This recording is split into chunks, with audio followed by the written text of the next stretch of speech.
I did do the like the dirty wordle. Oh yeah, Loodle. Loodle, yeah. Yeah. It's hard because like a lot of the lewd words are 4 letters. Yeah, right. Cock, Fuck. We're we have to bleep all of those at YouTube now. We're demonetized. Guys, we shouldn't even be on YouTube because bleep all this. It's impossible to monetize. I'm bleeping all this.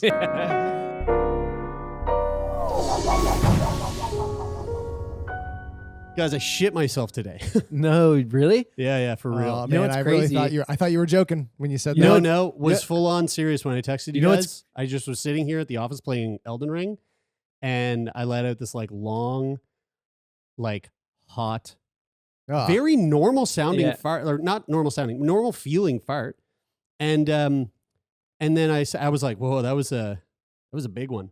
And then like 10 minutes go by and I did another one. Oh, okay. And I thought you were sitting there for 10 minutes. No, I was. I sat there for 10 minutes and then I did it again. And then I was like, Jesus, that it felt so good. And I was like, that was so good. And then no, didn't think anything of it. And I was like, all right, I should probably go take a piss. And I stood up to take a piss. And when I stood up, and this was probably, I've been sitting there for like 30 minutes. And when I stood up, I was like, oh no. No. And then I literally said to Donut, I went, Donut, oh no. And I went to the What did Donut toilet. say? He didn't say anything. He's a dog. He was just being a good boy. And then it turns out I shat. You know, that was today? Yeah. That's so funny because I literally thought about you shitting yourself this morning because you just thought about that. No, I'll tell you why I thought about it. Because I was, and it just in the nature of being vulnerable with one another, I was, so I flew home this morning and I got in at like 4 a.m. and I went to the bathroom to take a poop and I was so tired. I actually went to the bathroom to pee and I sat on the toilet to pee and I had a fart while I was sitting on the toilet. Yeah, and the feeling. And I was like, oh man, that almost felt like I didn't actually think about that I shit, but when I stood up, I was like, oh, I think I should wipe my ass. And I looked in the toilet and there was poop in the toilet. Oh, yeah. And so I had one of those like, so sorry, everyone. Like farts that I accidentally shit, but I didn't. So like you could have done that on the flight. Yes. And so I was thinking of that and because you're so open about pooping yourself, I had the thought, I thought of you pooping yourself. Yeah. Man, and that's so funny that happened today. Like when it happened, I was just like, dude, you're 34. That's and okay. You just shit yourself. Like I'd shit myself maybe twice a year. I'm not even fucking joking. But like now, do you ever like pause now before having a big fart like that? I should. No, honestly, now I should always only fart sitting on the toilet. How many times does it take accidentally farting and shitting yourself to be like, know, man. Okay, now I think maybe I'll think about it. Hey man, this is living that chronic illness life, yo. Like shitting our pants, and I'm saying our because there's a lot of listeners out there that are also shitting their pants on a regular basis. Yeah, we just shit our pants. And I feel like regular basis might be a little bit of an over. I mean, I don't know, but a regular basis. Yeah, well, but 2 times a year is a regular basis to me. Like that feels pretty regular. Right. Okay. I mean, so regular basis relative to shitting yourself. Okay. Yeah. Yeah. I mean, like, so like, when was the last time you shat yourself, Taylor? Like for real, shit yourself. I haven't like shit since myself you were a child. Since 2012.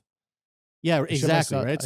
I shit myself when I was really sick in Brazil once. Kyle and I actually both pooped ourselves together. It was a bonding experience for us. Yes, that's right. Really. That's right. Yeah, that's romantic. So 2012. Now let's do the math here. If I did it twice a year, every year since 2012, I've shit myself 40 times. Whoa, what? 20 times. 20 times. Yeah. 10 years, 2 times a year, 20 times. Yeah. You think that on average you have consistently pooped yourself 2 times a year? I have shit myself. Yes. Wow, dude, that is atrocious. Now is that an average? Can you move that fucking? Yeah, I was thinking the same thing. Like we set this video up, and Taylor said, "Don't move your camera, dude." No, I'll move the camera. Oh my god, Jesus! That's fine. Here, right there. How's that? Hold on. Yeah, Jared, I think honestly 2 times a year. Yeah, probably. Do you think that? Is it back-weighted? Is it back-weighted to post? Is it back-weighted post abdominal surgery? No, you're right. This hasn't actually been a thing since I had my most of my colon removed. So which was 2017. So like, right. 2 times a year since 2017. Because you're So dealing with 10 a much more fluid situation down there. It's not as it doesn't have the formation to it doesn't have the shape and the hardness to tell you that it's poo-poo. No, and I mean a little bit too much information. If you're still listening, God bless you. But when I went to the bathroom, it wasn't like I pulled my pants down and I was like a poo-poo diaper baby, like full of shit up my back. It wasn't like that. It literally just looked like I peed out of my butt. Like it looked it was just like a it was a wet spot. Right. But everybody who's listening, when you say you shit yourself, that they do. There's nobody. They do picture you that you're a baby. There's nobody listening anymore. But the funny thing is, they're picturing you on your back with your feet up in the air and thumb in my mouth, with your thumb in your mouth, and my other hand grabbing my big toe. Yeah, and you're just going. You're kicking your feet around, and there's a bunch of doo-doo all over your butt. Oh my Lord! It's really funny though, because when you talk about the consistency of it, that I think like the only time that and like no color either. It's not like a color. I'm sure if there were white drawers, like you probably be able to drawers. dude, hold on. Who's wearing white drawers in 2022? Boy howdy, I do. Oh my Lord, guys! I'm gonna bring back the white boxer brief or the brief. I don't think I could ever go back to that now. No. Yeah. Well, now it'd be dangerous for you. Yeah. I mean, actually, if you wanted to know. If you wanted to detect it, it would actually be a good. You're just wasting money. Detection mechanism. You got to buy new ones all the time. I learned from an episode of Seinfeld the other night that not white, but boxer briefs decrease your sperm count, and I heard it on Seinfeld, so you know that it's true. Mm-hmm. Yeah, a doctor on the show. Actually, it was a doctor on the show. Well, here's something that is true that will blow your fucking mind, guys. We have some really silly shit lined up for this week. I was gonna say maybe we should just not. Do you guys want to stop recording now and just have this conversation because there's nobody listening anymore? Yeah. So. Let's get on with the episode and then we'll come back to shitting ourselves after. So this is a fucking wild story. All right, here's the headline: a stranger sent a mom a question on Instagram. Did her baby have a rare genetic condition? Turns out he did. All right, so after Caitlin Samples posted a photo of her 10-month-old son on Instagram, a complete stranger sends her a message with an unnerving question. Had her boy been diagnosed with an this is a real thing. Had her boy been diagnosed with uncombable hair syndrome? No. Combable or combable? Uncombable hair syndrome. Oh, okay. Uncombable hair syndrome. Yeah, what would that be? I don't know. He can't come at the sight of hair. It's impervious to come. So of course she sees the word syndrome, right? And she starts freaking out. She's like, "Oh my God, syndrome!" Like it does. And his name's Lachlan. She's like, "Does Lachlan? Is there something wrong with him? Is he in pain?" She said, "Quote: I never heard of it." The 33-year-old mother from in Roswell told Washington Post in an interview. Hold on, Roswell, New Mexico. Roswell, GA. Georgia? Yeah. She said it kind of freaked her out. So she took him to his pediatrician, and it turns out uncombable hair syndrome is very rare. Scientists only know of about 100 cases in the world, according to WebMD. And it was so rare that the doctor hadn't even have heard of it, which was basically forcing Samples in the family to go see a specialist in Atlanta. A pathologist there confirmed the Instagram stranger's hunch by diagnosing Lachlan with uncombable hair syndrome, or UHS. Okay, here is a photo of this kid. Oh, whoa! Dude, it's just kind of like a little Boris Johnson. Yeah. Dude. It does kind of look like Boris Johnson, doesn't he? Oh God! So his hair just goes. He's cute as cute as fuck. In a one direction all the time, and it can't be manipulated. Yeah. So Lachlan, he's not in danger. He's not in pain. Uncombable hair syndrome is a rare genetic condition that shows up in children between the ages of 3 months and 12 years. And the genetic abnormality produces dry, frizzy locks that are silvery blonde or straw colored. And the hair sticks out from the scalp and can't be combed flat. So here's a photo of the family. Guys, Guys, look at that little shell of a head on him. Man, he's Guys, so cute. Guys, when you Google uncombable hair syndrome, they show you a picture of Boris Johnson. Yeah, that makes sense. I feel like he really does have I it. wonder if he does. I think he might. That would make Uncombable sense. hair It syndrome And is does. that- rare It would make disorder of sense the hair. because it's unruly. then I feel bad for everybody who's like gives him a hard Get your time about fucking his hair fucking sorted. Yeah, hair. That's so funny. It is, But well, I listen to can't. this. It is usually characterized by silvery blonde or straw-colored hair that is disorderly, stands out from the scalp, and cannot be combed flat. Dude, Dude, Yeah, yeah, he has yeah. it. he does have it. It cannot be tamed. Nothing can fix it. It cannot In the be 6 months tamed. since Lachlan's diagnosis, Samples started an Instagram account dedicated to her now 17-month-old boy and his hair called Uncomfortable_locks. The brainchild of her husband, Caleb. Her ambition is threefold. Encourage people to embrace what makes them different. Aw. Urge those who might have uncomfortable hair syndrome to get diagnosed so scientists can better understand it. And provide information she wishes she'd had when that stranger first mentioned the condition. Quote, because there's not a lot of confirmed diagnoses out there, there's in turn not a lot of information, she told the Post. When Samples first started scouring the internet for details, one of the best resources she found was a Facebook group dedicated to the condition. Veteran UHS parents and people with it have shared tidbits about what could happen to Lachlan's hair as he gets older. What hairstyles have worked for them, and what are their favorite products, which is so interesting because like when you think about hairstyles, like your hairstyle hair is such a wild thing because like there's nothing worse than a bad haircut. Like the most attractive person on the planet could have a shit haircut and look awful. Man, Guys, case in point, right here. I shaved my head once after a. I hear what you guys. I hear what you guys are 3 hours saying. after I got a haircut. I was like, I can't do it. I gotta shave my head. But I don't know completely. Like, yes, but like hair is kind of like, to me, hair is like, it's like clothes for your body. It's like Totally. It's like Yeah, yeah. natural clothing, but right? there are hairstyles that don't fit well with the shape of someone's face.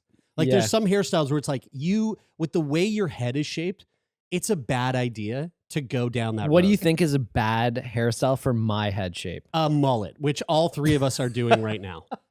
Do you think it is really? I think it looks great on you. I think it's going to look great on all of us. It's funny. But do you see how emotionally reactive you were Yeah, to that statement? Yeah, because if you truly believe that, then I'd feel bad. But I don't think that. Like, I would say if you cut your hair in any way, I wouldn't say that it would make you look bad. I No, just think, dude, I'm Oh. telling you right now, that's a No. bullshit statement. Jared, you were there when I shaved my head. You probably were like, yeah, you should shave your head. Yep. How bad was your It was a haircut? bad haircut. What type of haircut was it? It was a bad haircut. It was. I don't want to. I mean, You don't what say am I who gonna it say? was, I'm not going to say who the guy's name is, but like he's an No. obvious Say character. the barber and say where they cut. He's an obvious character. He's basically a replica of like 1950s Elvis. And he kind of cut my hair. Oh, dude, you're saying way too much. Yo. Yo, actually, for real, we might want to cut this. That's right. I know. This No, town no, is too it's fine. small, man. Don't. I don't know. I don't know who you're talking and he about. kind of but cut my anyway. hair. He kind of cut my hair like that, and I felt like I needed to hang out at diners, and I needed to play the. Was he doing I like needed to start- doo-wops while he was? I needed to fucking start cutting? playing the steel guitar, and I needed to start doing heroin. I feel and, so bad, but also me this too. is so funny. But seriously, so the hairstyle. I'm just trying to think like. So okay. To be fair, there was one point in my life where I was like, man, I love watching the OC so much, and my favorite character is Seth, and I want curly hair. Like I want to have curly hair like him. And I was like 12 years old. Yeah, if you got a perm, I did. man, wow. And it did not- that would be bad. It did not work. No, it did not. And it just kind of like fried my hair. Yeah, And I looked like You I got had a perm. I dude? looked like I had what? unruly hair syndrome or whatever. Yeah. Oh my God. Uncombable hair. Jared, if I can find It a was certain photo, it's gonna have to go up on. Oh no, I wasn't talking about that perm. You should be able to share your screen, Taylor. Actually, Oh, yeah, That was- you're right. That That was the crimp. Yeah, that was the crimp. Dude, You're looking very Bri, dry. what did you do to the internet? You have scraped the internet. There is It was very little. really laborious. There is to get very rid of- little that I can find on you. to get Everything a- about you is Did you either actually go is through sick and boy delete related. shit like those model photos that you had? I had a lot of them taken down. It was Yeah, it's crazy. It's because you were trying to sell houses, right? Yes, Yeah, that's right. yeah. totally. And people Dude, that'll were make you Googling- sell houses better. I don't know. For the right For audience, sure, for maybe, sure. but for other people, not so much. So I any- actually wish that it was easier to find them again because Yeah. it's great. Anyway, Lachlan is obviously getting lots of attention out in public when he's out with his mom, and I'm excited to. I guarantee you that down the road, maybe 10 years from now, the Washington Post is going to do a follow-up story to see how Lachlan's making out with that unruly hair, and I hope he never fucking changes because, like, honestly, guys, look at that. He's like, so cute. it's fucking wicked. yeah. This is It's kind of this a- is awesome. It's kind of a Joe Dirt, like a Joe Dirt. yes, kind of dude. yeah, dude. Yeah. He would rock a mullet. Yeah, he would fucking kill a Yeah. mullet. Yeah. So some sadder news. A few weeks ago, we covered the story of a guy in Maryland, David Bennett. He was the 57-year-old man who received a genetically modified pig heart, which was the first of its kind transplant surgery. And it's, I believe now we might be like 2 months out since that happened, and he passed away. So the pig heart did not last. I think that they said in the the article that I read on that, it seemed like it wasn't immediately obvious that he died because of the heart. I think he died because of the heart, Right. but like it wasn't like, oh, the heart just stopped working. It was like there was something else. Yeah. Like There the was fact something that he else had to related get to a it. heart transplant. In Yeah, the the first fact that he place even had and- to have a pig heart put Yeah. in him probably didn't set him up for a Yeah, pretty long, yeah. lengthy future. Yeah, it was like Yeah. it was like a fairly complex reason why he ended up passing away, and it wasn't like, oh, the heart just wasn't compatible anymore. It wasn't Right. as simple as that. Yeah. Though, like, if you didn't know anything about it, you would probably guess that it was the fact that they put a pig heart in. I mean, him. that's what I guessed. Sure, That- sure. I didn't look in. We're not the. We're not researchers. We're not Yeah. the New York Times here. We're you know? we read headlines. I'm a headline headliners. whore, and that's it. We're I read a headline, I like it, I share it. I got a bunch of videos to show you guys this week. One of them totally blew my mind. So I was out on a date the other night. Had a really lovely time with this really fun gal who happens to be a nurse. Love going on dates with nurses because it really You feel is like just you feel like a celebrity?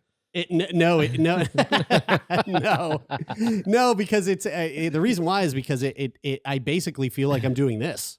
Like it's just I can't help but have conversations and asking them about the wildest shit that they've seen at work, and I want to know the things that they know that will There's in something that turn, like really turns you on about like borderline breaching patient confidentiality. 100%. Yeah, like how You get a close rush can out you of get? it. You're like, did their name rhyme with?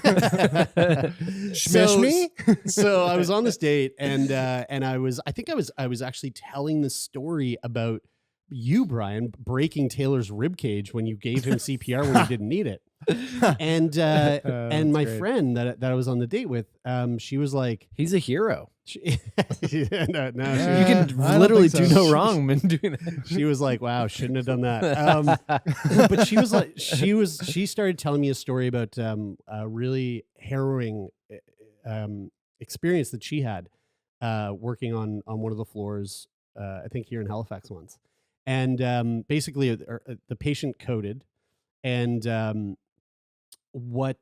and she was talking about it, and she was like, and then they brought in the Lucas device and yada yada, and I was like, well, wait, what's the Lucas device? Holy smokes! Do you guys know what this is? No. Okay, the Time Lucas machine? device is a device used by healthcare professionals to take over chest compressions so that they can focus on other parts of the patient while chest compressions are happening. So Cool, it it's like a- relieves the human from having to do the chest compressions. Like a robot assistant. Right. Yeah, Yes. it's like a Roomba for CPR. This is a video of the Lucas device being used. Okay, so you got a human doing the chest compressions. That guy's all right, ribs let's- are broken. You know what Oh, this you think the reminds guy's me of? rib cage is fucked? Now watch this. Watch when the Lucas device starts. Oh, Wait for it, dude. This apparently just demolishes every bone in your trunk. you know what that reminds me of though? That reminds me of the video that Taylor sent us of the breast pump. of me trying out the breast pump. Dude, are you gonna? I hope that's in the I hope that's in the lineup today. No, I didn't prep it. Oh fuck! Well, why don't we play We'll it? just cut to it right here. now. Okay, let's see. How does this work? Get the knob here. We're just going. Oh. Okay. Right. Okay.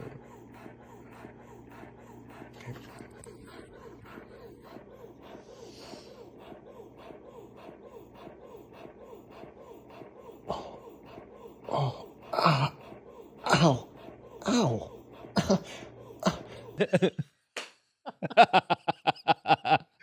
I'm just gonna make a mark here. We're 20 minutes in. Oh my god, breast pump. That's a funny video. That's Yeah. like a Lucas pump. Yeah, when you texted that to us, I guffawed. I was like glad I wasn't drinking anything. Yeah, Because I would have aspirated for sure. You guffawed. Guffawed. Yeah. Guffawed. That's funny. Oh shit. You know what else is funny? Man, I can't even deal with the world right now. It's happened again. Another sign language interpreter accused of signing total gibberish. This time it was at the police news conference announcing an arrest in the Tampa serial killings. We will be charging 4 counts of first-degree murder. Standing off to the side, apparently translating every word, this woman. We received over 5,000 tips in this case. But it turns out much of what she was signing was nonsense. She waved her arms around like she was singing Jingle Bells, says one outraged sign language expert. The woman, identified as Derlin Roberts, has a string of arrests for fraud. So how did she come to be translating at last week's high-profile police news conference? I just didn't ask enough questions. Tampa Police Public Information Officer my Steve God. Haggerty told me the woman simply showed up out of the blue and offered her services. My immediate reaction was, I didn't call for a sign language interpreter, but that's great that we have one here. I let her in. Did this woman appear to know what she was doing? To the untrained eye, and that would include mine, I didn't see any problems. This latest embarrassment comes He's 3 almost months after it was laughing. revealed that the sign language interpreter at a Hurricane Irma news conference, also in Florida, made no sense. The time to act is now. Haggerty is summing up the latest goof. We won't be using that woman again. Cops say this was not a crime, but it was an ethical violation. Dude,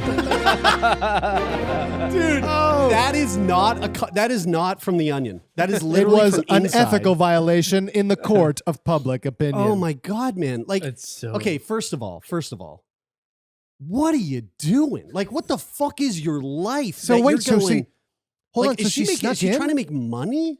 No, so she so she went to she went to the police department, right? And because apparently this is fucking wild. They just found this serial killer in Tampa Bay. That's huge news, right? Yeah, that like I was also listening to that story. I'm like, whoa, that actually sounds like a crazy story on its own. On its Like, own, yeah.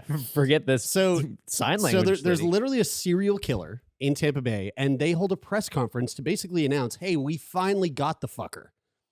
And this woman knows that is going to be happening. She goes to the police department, and I guess it's to get a paycheck, you know. So Yeah. she shows up, and like obviously, I mean maybe not obviously, but let's just say for argument's sake that she practiced improving signing. She was good. I mean, like she had the facial expressions down. Yeah. Like she was much better than the other guy, the other first guy. The Well, example of the other guy was really the bad. reporter, the anchor said said much of what she was signing was Right. gibberish. It's like, so there was stuff that wasn't like. Well, I mean, what do you think the chances are of her doing a fucking 45-minute press briefing that she's not going to accidentally sign some shit that's real with the way like, she's like waving her fucking hands around? Yeah. And the in terms of getting a paycheck, like are they paying cash on the spot?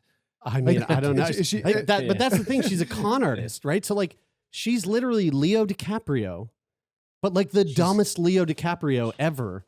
And instead of, instead of doing like the Tindler swindler thing, she's showing up at police departments to do fucking sign language. Dude, Hold on, wait. What's the Tinder swindler? I've gone past it on Netflix 1,000 times. It's a guy. It's a guy who went on Tinder and fooled fooled these women into sending him tons of money. With the like notion that he had a bunch of money and was going to like, give them this amazing life. Yeah, and he's he a prayed Nigerian prince. But It's the actually same. not. It's the same tactic. Same kind of tactic. Yeah. Yeah. And just took advantage of like, these women that were in a position of not a great position and fell for this fucking con artist bullshit. The crazy thing that I don't understand about this is like, of all the things that you can go and claim that you're able to do to like, get a paycheck or whatever, of all the things that you can scam people on, performing something that in front of an audience, in front of the entire state of Florida, who will clearly know that you're full of shit. Like, you're not, there's no way to get away with it. You wouldn't know. Yes, right? I know, but the people who are watching to watch the people that are watching, the people that are watching because they need you if they're going to turn off the fucking closed captions. Yeah. Dude, I just want, like, first of all, fuck this lady. Like, what a piece of shit. But secondly, can you imagine being someone who relies on ASL, tuning into that, and like, what's going through your mind it would be in funny. the first 2 minutes? It's got to be funny. It's got to be funny. Are you? It has to be funny. I mean, sure. I would be laughing, going, "What I would the be fuck laughing is too. this?" I would be laughing too because like how many opportunities are you going to get to see somebody something like that on a police brief where they're looking at the person signing and going, "That's nothing." Or they're looking at it going like, is this not American Sign Language? Like, is she signing in a different language? Like, is this Mandarin signing? Is she signing? Yeah. This is an ASL, which is entirily possible. Yeah, absolutely. Because sign language has different. It does. Like, it's different for. That's why it's American languages. Sign Language. Yeah. I just think that's which is crazy though.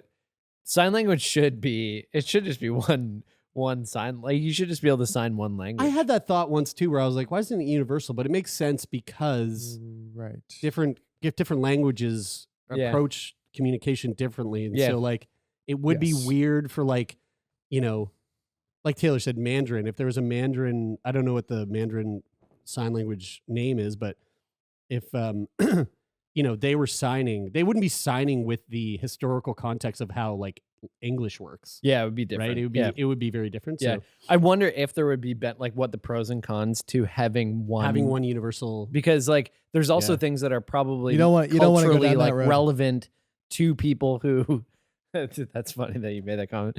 But like there would probably be benefits to like, everybody everyone who relies on sign language can all understand each other no matter where they are in the world. Like, that would be a really cool, right. that would be a really neat thing to have, Jared, in 10 years, Brian's going to have a political party that Brian's going to be canceled. He's going to be Brian's completely centered around one world, around one world language. Yeah. And then he'll get canceled because that's basically eugenics, Brian. Yeah, so go I'm fuck actually yourself. I'm partnering up with the World Economic Forum to present it. It's it's going really well so far. Man, I can't believe that woman though. Like, me and Bill Gates. Can we watch it one more time? Let's just watch her movements one more time. I can't. Like, look at this. Dude, you can kind of see the wheels turning, like where she's just. She's good with the. She goes quick with the hands. She goes, real dude. Quick, the chest rub. Like, she got me with the chest rub. I mean, that is probably, and also like compassion or something. The handcuffs. Handcuffs. Yeah. Which is pretty good. Holy fuck! Imagine you're like being that That's brazen. quick man. on your feet, That's and brazen. like and being good at improv like that, you could definitely have a career doing something. You could do different. anything. Yeah, you'd be great. Yeah, because I mean, you think about doing an accent. Like if you were to do like an Irish accent, it's like, I can probably pretty confidently string like a single sentence together in a particular Proper accent. number 12. But then I just did it right there. But then once you go into like regular improvised speech, then that accent becomes much more challenging to do. Yes. Like she's on the spot making it look, well, I mean, to somebody who doesn't speak sign language, I mean, it looks like it's not really until you know that she's full of shit that you're like, oh yeah, that does look like it's full of shit now that you say that. I don't have this video prepped, but if you haven't seen it, I highly suggest you right now just pause the podcast and go to YouTube and look up the woman who does the sign. I mean, I don't know if she does this for like, I think it's at Lollapalooza maybe, or maybe it's some major music festival, and she's doing the signing for Kendrick Lamar.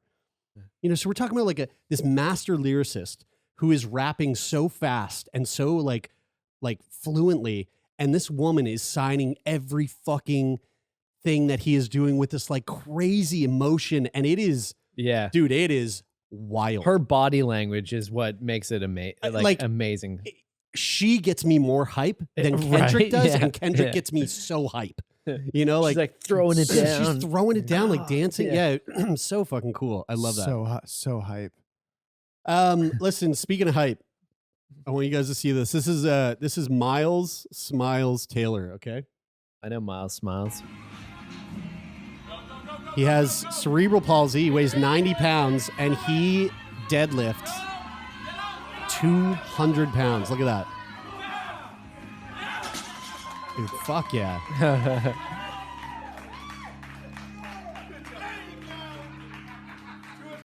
I follow Miles Taylor on Instagram, and like I just started following him. It's watching great. all of his PRs like working up to that too. Like he always celebrates like that, where he just sort of jumps into like his coach's arm and gets so excited, and it makes my day every time. Yeah, it's amazing. Yeah, I just started going to the gym with Brian, and watching that got me like Kendrick pumped up. Like, yeah. Does it make your back hurt watching him lift so much weight? My back just gets sore watching people lift heavy weight. Typically mine does too when I see that, but for some reason watching a guy with cerebral palsy do it, I'm like, my back shouldn't be hurting thinking about this. Like, yeah, right. That kid just blasted 200 pounds like it was nothing. Like, good for him. I fucking love that video.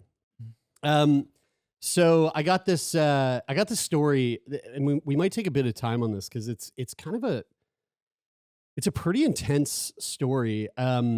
This is coming from the CBC, and actually Dr. Brian Goldman just did an episode on this recently with White Coat Black Art. Amazing podcast. If you haven't listened to it, I'm going to be on it in a couple of weeks, so go listen to that for sure. But this is I'm really curious to get your guys' take on this. So here's the headline of the CBC article. This family learned loved one had medically assisted death only after she was gone. The family of a woman who chose to have medically assisted death without telling any of them says they desperately wish they'd had a chance to say goodbye. Quote, "We all feel like something was ripped away from us, and we want that goodbye. We want that closure," said Cynthia Hebert, whose sister Cheryl, who was 62, had medical assistance in dying in March of 2021. Cheryl had been diagnosed with early onset Alzheimer's disease about 7 years earlier. And in an interview with White Coat Black Art, host Dr. Brian Goldman at her home in Waterloo, Ontario, Cynthia's voice wavered as she recalled how she found out about Cheryl's death. She said, quote, "I was teaching piano on Zoom and the phone rang. My husband took the phone, talked to my dad, and came into the room and said, 'You have to mute.' And so I muted, and he told me that Cheryl had died, which at that moment, and really even now, just seemed unfathomable. Her father, Victor, had just received a call from a friend of Cheryl's informing him that his daughter had died, but nothing else about the circumstances or even the exact date. Victor, Cynthia, and her brother, Philip, say they wish the rules around medical assistance in dying gave more consideration to family members who wish to say goodbye. But as both Ontario's chief coroner and lawyer, who specialize in legal issues pertaining to healthcare, explain, the updates to Canada's criminal code that allow for eligible Canadians to pursue MAID stipulate that the patient's right to privacy comes first. Federal legislation that allows eligible Canadian adults to request MAID first came into effect in June 2016, and it was updated again in March 17th of 2021 to adapt and clarify some aspects of eligibility, which we've covered pretty extensively here on the podcast in the past. Dr. Dirk Hewer, the chief coroner of Ontario, could not speak to the specifics of Cheryl's case, but he said it's not the first time that a family has been left out of a person's decision to have MAID. Quote, I don't know the percentage or the frequency of it, but it certainly does occur that the patient who has chosen MAID has made a decision not to notify their families.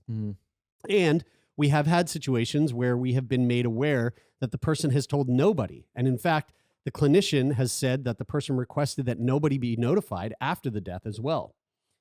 The coroner's office, and in this case with Cheryl, she actually had requested that. She requested that they don't notify her family, and they only do so if the family reaches out. And after they have reached out, then to give them the information surrounding what happened. Yeah.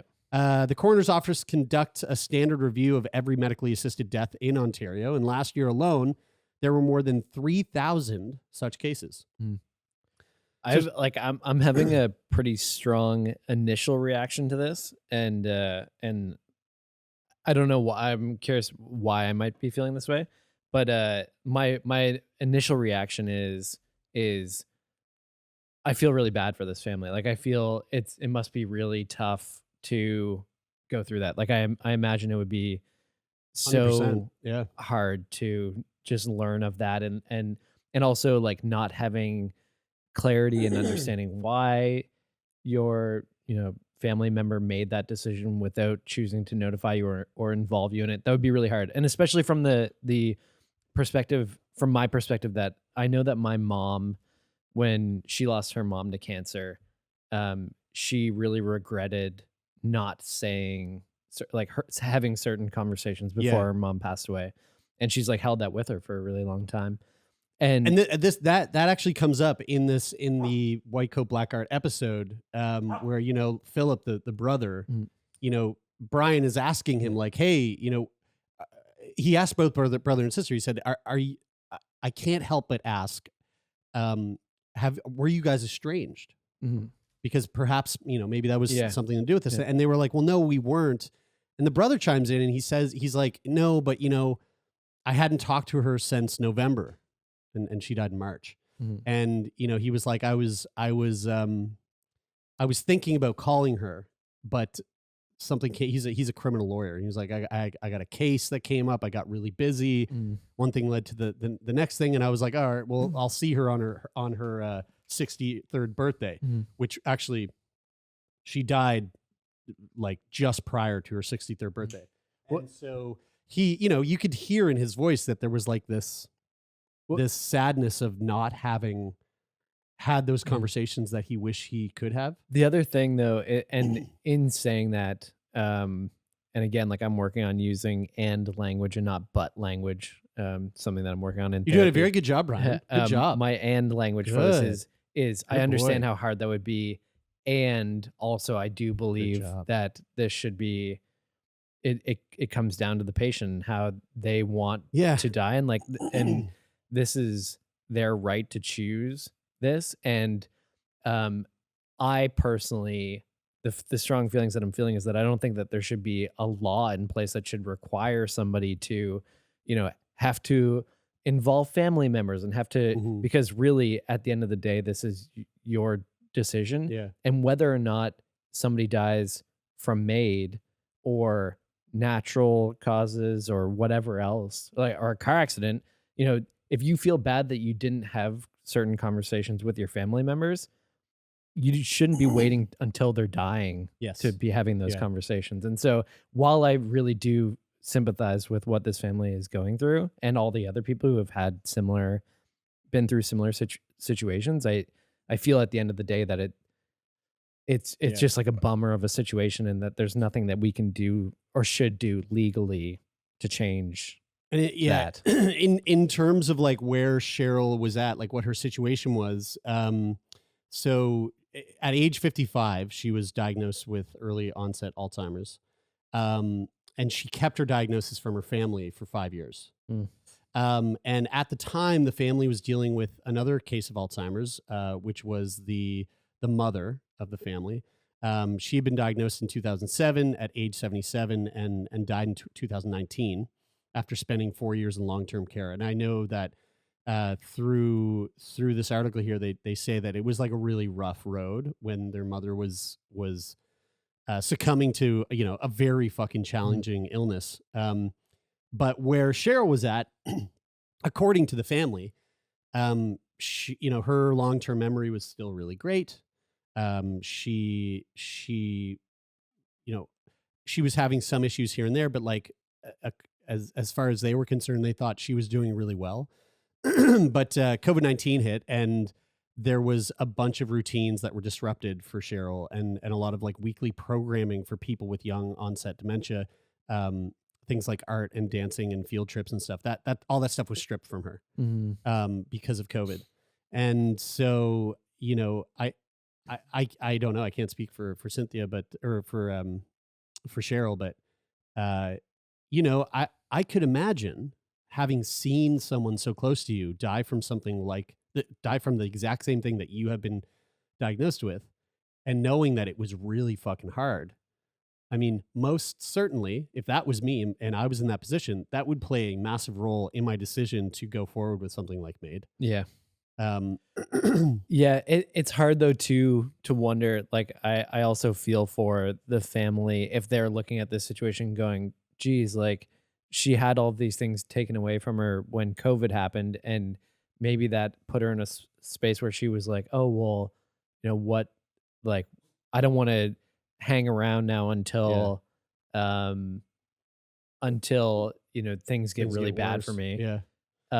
But also like not having motivation to, like, having your routine disrupted, not being able to take part in things that bring you joy.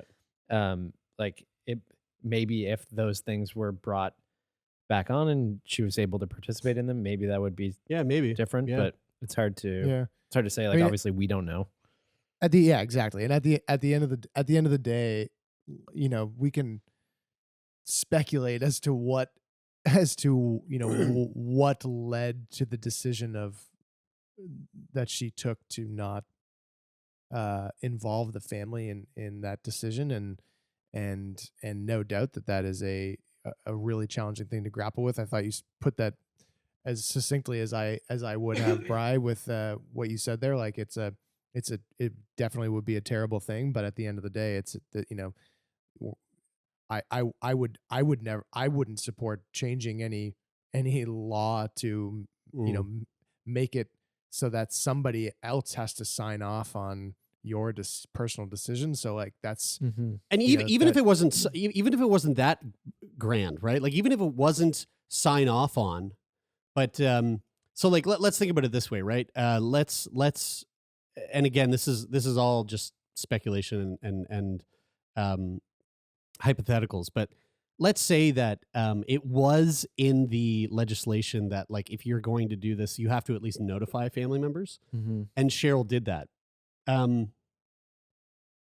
There's a pretty good chance that in doing that, the people who aren't you, the patient, are going to have feelings about this decision that you want to make, and in turn are going to, whether it's conscious or not, try to influence you to do something different. Try to influence you to not go ahead with this thing that you are sure that you want to do. And something that you want to do, yet is so far, I can only imagine, is very hard to make the decision to do. Having I fully get it. Like, I wouldn't want anyone to try to fucking influence me, because I'm I'm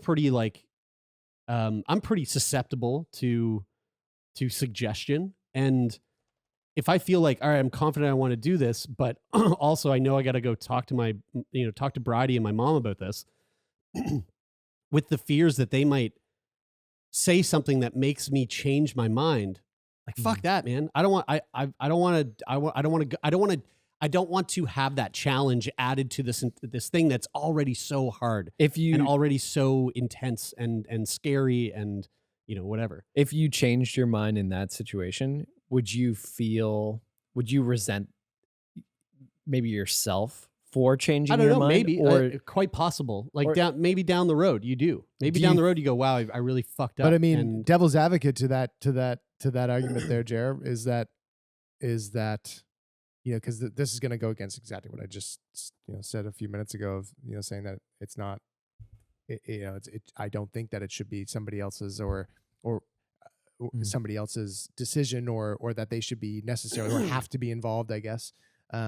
It would be the way to put it, but at the same time, there is a thing that happens to your mind, and when you become certain about something, or you think that you're certain about something, and that if you don't, there is, and you can apply this across the board to whatever the fuck you think you're certain about, that there is always going to be a pitfall to not opening up to a different perspective. Sure. Yeah, sure. And I mean, this is a very unique situation in the way that it is the most personal decision you could ever make in your life, obviously. So I think that there's an asterisk to that there. That's something that is so deeply personal. Maybe it shouldn't, maybe that is something that is sort of, off limits from the perspective of another person. But, everything else in the world certainly has its advantage to having multiple perspectives added to it. I mean, we live in a world right now that is essentially crumbling socially because of a lack of diverse opinions. Yeah. Yeah. It's interesting though, because when it comes to death, like it really depends on how you view death. And I think because, as a society, we have a tendency to resist the idea of dying and being and no longer being we're here. Death phobic. Because of that, the idea of the permanence of death, it's like, oh, if you choose to die, you don't get any more decisions. Like it's not, you don't get to make a mistake on that choice, because in heaven you do. Yeah, right. Yeah. Exactly. I'm not talking about heaven right now, but yes, yeah, totally. Once Peter punches that ticket. But when you make that choice to die, if you could feel bad about it afterwards, there's no do-overs. Like you don't get to undo it, right? But at the same time, and so that, like, the very nature of that makes it feel like, well, fuck, we got to make sure that the person doesn't make the wrong decision. Yeah. But on the other hand, at the same time, if you realize you can't feel bad about that decision, totally right, and that's the other side to it is there is like, no feeling bad once you're gone, and but that's my unless you feel bad about it in heaven. But that's sort of my point in a sense is that if we don't fear death as much and look at it as something that is natural and happens to everybody, then the idea of somebody no longer being here it's not that it's not any less scary, I think, but it's a little bit more easy to come to terms with, I think. I want to just hit on this. So there were some letters left behind. White Coat Black Art reached out to the lawyer representing Cheryl's estate. He sent documents that he said he hoped would deepen our understanding of Cheryl's point of view, including a series of letters signed by Cheryl. One of these letters was titled, "Why I Didn't Tell You."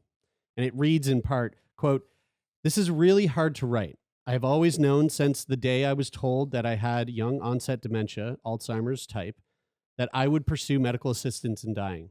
I have lived with that for years, and I recognize that you haven't. The fact that I didn't tell you doesn't mean that I don't love you. I do love you, and I know that you love me." And another one was titled, quote, "My thoughts on my decisions to have medical assistance in dying," which said, quote, "I watched my mother fade away with this disease. She deteriorated and had to go into long-term care. I don't want to go to long-term care. It is not a quality of life. I want a meaningful life. I want purpose and involvement and conversation. I don't want to not recognize who people are." That's really interesting because I think that speaks to one of the things that we've discussed in talking about MAID and legislation around MAID is that idea that you have to be of sound mind when you make the decision and sign off on the decision. Yes. So there's a couple points where you have to be have your full mental faculties to make that decision. At least and I don't know the exact literature now. I think it's still in signing off. Still there. Okay, in signing off. And so that's what it was when Audrey was making her decision. Right. Yeah. And so you if you're going to choose to use medical assistance in dying, then you have to do it before something like Alzheimer's, takes you to a place where you're no longer able to make that decision. Right. That's right. And so if the rules were different around that, would that, would somebody like Cheryl be willing to, set a date further off into the future where they could sign off on it earlier, but then still live, life for a little bit longer and not have to worry about, choosing an arbitrary date and just doing it on that day? I can see now with the context of that letter, like how I'm starting to see the perspective of, not that I necessarily agree with like the desire to change laws around it, but I'm starting to see the perspective of the family more now because I feel like especially with the context of this letter, you can start to see how through the family's eyes, this just feels like someone committed suicide. 100%. Yeah. Like I wouldn't be surprised if they're really not seeing it as using this program that is available to people who, who feel that their quality of life is going to be, severely diminished and they'd like to forego that experience. I feel like they're probably not. I mean, again, we're getting into speculation territory, but to your point, like when people do commit suicide, die by suicide. Thank you. When they do that, they don't typically notify their loved ones beforehand. Sure, there might be, and me saying that is not failing to recognize that like there's calls for help or people sometimes do. But like our understanding of MAID, I've never heard of something like this. Every time I think about MAID, I think about it in the sense of like what Audrey went through, which is like this open thing that your family members know about. One of my best friends, her stepfather just went through with MAID. Like everyone knew. They made it a very special like event. Like it was this thing that was like to be like memorialized and like held with compassion and care for everybody involved. It's rare that you hear of a case like this where it just kind of happens low key. It happens almost secretly. And that oftentimes that's what suicide looks like. It's like it happens and then someone finds the body and it's like this shocking fucking. I'm really I'm interested to really sort of like take this to an even more abstract space for a second to get your guys' thoughts on this. Like, so imagine that you could access MAID for no reason at all. So like, sure, you just like I'm done. I'm done with living. World War III on the brink. I'm done with COVID. Right, I'm out. Like one of the three of us for no other reason other than the fact that like we just decide that we want to no longer be here. Yeah. Do you think that somebody should have the choice to end their life? That's an interesting question because I think that there's the first thing that pops into my mind is something where you are asking other people to be involved in that which decision. goes against the whole like Hippocratic oath. But again, like, so I don't think that it's wrong to think about how your death affects other people, but like do you think so if I decided to completely leave all of my friends and family and move to New Zealand and live my life there and totally severed ties with like all relationships that I had here and just left and like didn't tell anybody where I went, and no longer contacted anybody. That sucks, right? Like that would suck for people really to be hard. like, what the fuck happened, right? Yeah. But am I allowed to do that? But if you you're are. going, but if you're, but Yeah, if you're speaking about that in the context of MAID, then you're going and asking somebody to perform a procedure or a service, whatever you'd like to call it, that has in this context of this hypothetical conversation has no compassionate angle to it. Right. So It's you're thinking of the provider, like through the lens of the provider, like somebody's going to have to take your life. Yeah, and exactly. Like, what does that mean of for going to somebody and basically just going like, yo, like kill me. Yeah. Like, that's just really do it. interesting. I didn't think of that. That's, like, I do I think that you should be able to? Sure, you can. I mean, that's, I don't want to sound crass, but like, obviously suicide is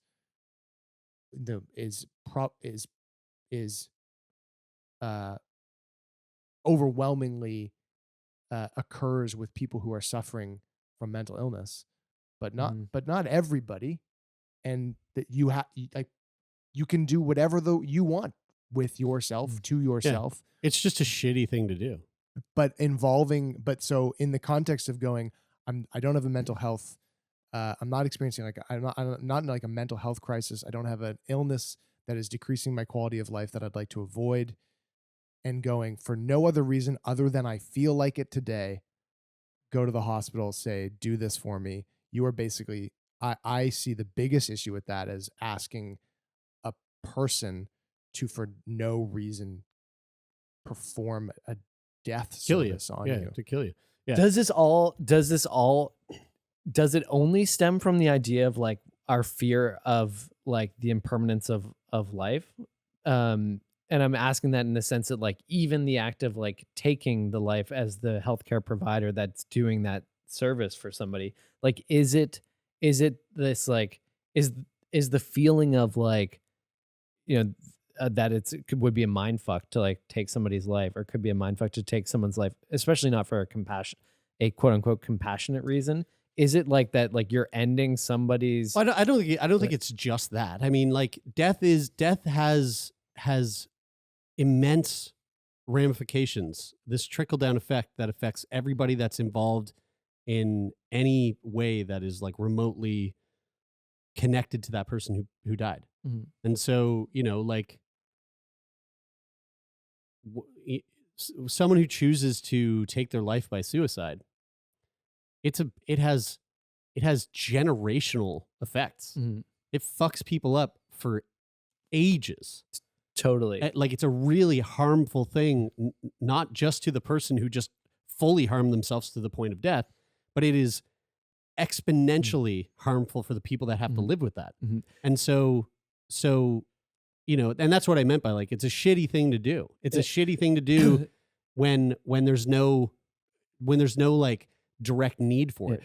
To clarify too, I wasn't speaking specifically about suicide, but in talking about, but even suicide, even in the context of like medical assistance in dying when you don't need it. Yeah. Like that is just it would have really awful, I guess what I mean, trickle that down essentially is the reason is one of the I think one of the reasons why it faced so much controversy and challenge for so many years. I think was the idea that's what it would lead to. So what I'm trying to get to here too is like what is at the foundation of why it's such a hard thing to like come to terms with, like a hard thing to develop rules and legislation around, is because like what are the emotions that are at play when we think about death and medical assistance in dying? All the emotions. And so yes, all of the emotions, but like what are the driving factors? And like and so the two that I'm hearing you guys talk about is one, the element of communication, which is obviously really important in terms of like conveying your reasoning and your why behind making a really permanent decision like this. But then also the idea of what it means to die and how that affects us as individuals. So like losing somebody, grief, and these things. Like grief stems from the fear of death and the fear of losing someone, but also it's affected by communication in terms of like I didn't get a chance to say the things that I wanted to say, or like things were left unsaid and things like that. So to me, it boils down to an element of, did you communicate all the things that are important, and do we understand why the decision to die was the ultimate decision that was being made? Does that sound like, am I missing anything in that? You've kind of gone down a road that I'm having a hard time following. Like in terms of intellectually. Same. I mean, yeah, it's like I'm kind of losing you a little bit. I think it's a little bit too like college dorm room smoking weed, like hypothesizing on shit where I'm like, what are we talking about? Like, but dying is the thing that we are programmed to not die.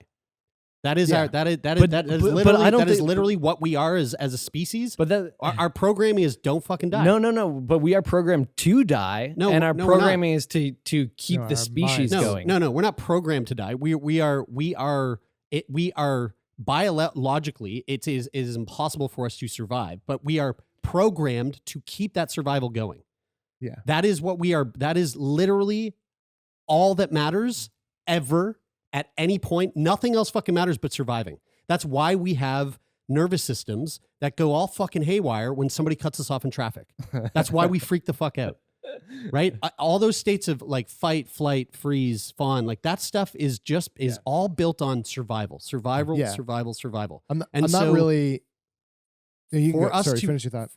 us to just like make the decision to just die is. It puts a glitch in the matrix and people freak out. The whole conversation around MAID, and I know you know this, but I'm just to like kind of put a fucking button on this. If you are living a life that is just suffering, then absolutely you should have the right to just end that suffering. If you don't suffer and you just want to end things, there's some sort of suffering happening there, because if you just for some reason were like, I'm fucking tired today and I want to die, that goes against the fucking way our entire being works. And so something is not clicking. Something is not quite right. And what I'm hearing you say there, Brian, now that I'm reflecting on it, not that I'm saying I think you think this, I think you're putting it out there for conversation's sake to see where it goes, but that in some way, like I think we can all agree that as a species, by and large, excluding some cultures who seem to wrap their heads around it quite well, we've got death wrong in terms of the way that we think about it. But I don't think that we've got it so wrong that it's something that is as flippant as like whether we will, as is trivial as like how many glasses of water I have today, or or something like that. Like, yeah, it's not as like we don't have it so wrong that at the end of the day it's just something that we just shouldn't be nearly as concerned or thoughtful totally. Yeah, about. I hear what you're saying there, and I think that you were understanding my point in doing that too. Like I was more meaning to like conduct a sort of like thought experiment of like to really understand like what is important about when we talk about death and the decision to die. What are the important things that we consider in having this conversation? And so one thing that I didn't consider so much until this article was the importance of communication with others around the idea of using a service like MAID to end your life. Yeah. And so it's vitally important, but when you really boil it down, and I fully agree with this. I fully agree with her choice, and I fully agree with the notion that privacy comes first. And if you're making this choice to do this thing, you don't have to tell anyone. You can fucking do it. But I do question whether or not say this person had a chance to talk to someone beforehand, it was like, again, and we don't know her life. We don't know what she was going through, but let's just say that she wasn't seeking therapy like on a regular basis. I do wonder if her decision would have changed after having like some lengthy conversations with someone about the decision not to tell her family, because clearly after this has happened, there is a lot of harm that has come from it, and that harm being just hurt, like family hurting and feeling like they didn't get closure, and a family feeling like they had the rug pulled out from under them. And when we love our family, the last thing we ever want to do is hurt them. And sometimes we make decisions where we think that this will be the best way to protect them, when in reality, those decisions actually do more harm than good. Totally. And so I feel like, in this case, although it was totally within her right, maybe there could have been a way where she would have realized that like this actually might be something that would be valuable for the people that you're leaving behind. So I think it's probably true to say that we all agree that there is the way that like what should legally be allowed to be done, and then the best way, and they're not necessarily the same. So like what you legally have the right to do as a patient is more broad than what maybe the right. Yeah, and it's all circumstantial, right. and all those like those types of decisions are going to change based on who you are, what your history is, and the context of your life, and who the people are that are in your lives. Which is probably so. This is probably why in this case maybe So it's interesting because the broader the law is, the more it allows for different circumstances to sort of fall within the rules of the law. But the last conversation that we had about MAID, the broader the rule was, the more opportunity there were for people with disabilities to be taken advantage of under the course of the law. So this has been the hardest conversation that we've been having around MAID, is like, where do you draw the legal line? Because there is a world where it's too broad, and then people will be could be taken advantage of. But then there's also a world where it's too narrow, that doesn't allow it to give the benefits to people who could utilize it. But that's not really core to the conversation of this woman and the decision. This one. Yeah, this one's different. This is a different piece of the law that ended up doing something that made some people feel really shitty. Yeah. But that other point of like the broadness of the law, that's I think that's far more paramount, that something gets figured out there so that it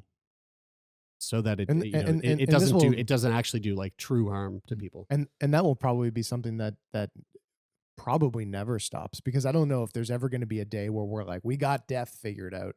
No. And, yeah, exactly.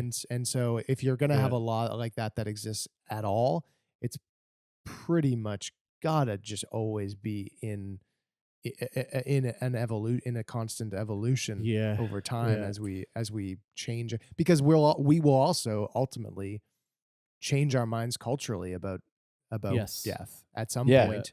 I mean, we'll whether this government exists when that happens, I don't know, with the same laws that exist, but it will change at some point, and that will change with it. There will be a day when we want to go back to having battles in a coliseum where people just get to go in and we're almost there right now. Fight to the death. Yeah, we're almost there right now. I think we're getting you guys closer. see the card for this week's UFC? No. Is it a battle to the death? It's a fight to the death. Are there any bare knuckle boxing? Paddy the Batty, fucking Paddy the Batty. Well, I had some other stuff lined up, but we're way over time here, so we'll wrap it up and we'll transfer that stuff over to next week. Folks, thank you for tuning in. Hope you enjoyed this. And if you've been supporting the podcast thus far, thank you. If you haven't been supporting the podcast thus far, why the fuck are you still listening to this then? You've been sitting for an hour and 10 minutes. Strange. You can support the podcast by leaving a rating and a review on Apple Podcasts, or you can just simply rate the podcast on Spotify.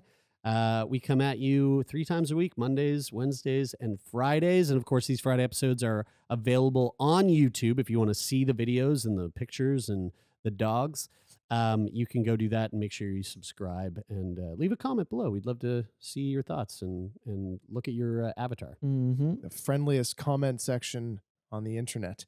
And, this conversation around MAID and how we feel about death, I think there are, however many fucking people there are in the world, 7 billion something. There's 7 billion something different perspectives on this. And we want to know about how you feel about it. What do you think that in this conversation we got completely wrong? Or maybe we got it right? Or maybe you have a different opinion? Let us know. Send us a letter to letters@sickboypodcast.com. And if you want to be on the show, you can go to sickboypodcast.com/contact and fill out the guest form. I think there's actually 8 billion people. Crazy. Is there really? No. What? Yeah. It was, dude, it was, I thought it was 7 last year. 7.9 billion people. Fuck. Yeah, round up. That's what you do with a 0.9. That's what you do. That's 6 foot. That's do we math. talk? 6 foot. 6 foot? I'm Yeah, about 6 foot. I round up to 6 foot. What am I, 5'9"? No, 6 foot. Did we talk about Discord yet? No. Well, we should, because if you want to find another way to engage with the podcast, and you've done all the other things that Taylor and Jared both said, then dude, it's popping off on Discord. I know, that's why you should be there. It is popping the fuck off. We just opened up a support channel. People are in there crying all over each other. It's fucking amazing. I love it. It's really, really, Wordle. really I mean, the we Wordle's popping in going here? off. Although I gotta say, there's been a couple people chiming in on the Wordle, and they'll say these things. They'll go, dang, like I hate it when they use 2 of the same letters in the one word, and I'm like, stop, no spoilers, whoa. Right? I hate that too. Come on. That's why I do mine now at 1 a.m, so that I beat all those turn off people. Discord until I have my morning coffee. And I did Quordle today. Have you done that one? No, but I did do the dirty Wordle. Oh yeah, Loodle. Yeah. Was it good? It's hard because a lot of the lewd words are 4 letters. Yeah, right. Cock, porn. Fuck. We have to bleep all of those at YouTube now. We're demonetized. Guys, we shouldn't even be on YouTube because bleep all this. It's impossible to monetize. I'm bleeping all this. Because we just say too many lewd things. Yeah. So anyway, join us on Discord. The link is in the description in the show notes, and it will be great. And thanks as always to Jeff Lonis, our manager, to Rich O'Coin for the theme music, and to everybody else who makes this show happen. We love you very much. That is it for this week. I'm Brian. I'm Taylor. And I'm Jeremy, and this is Sick Boy.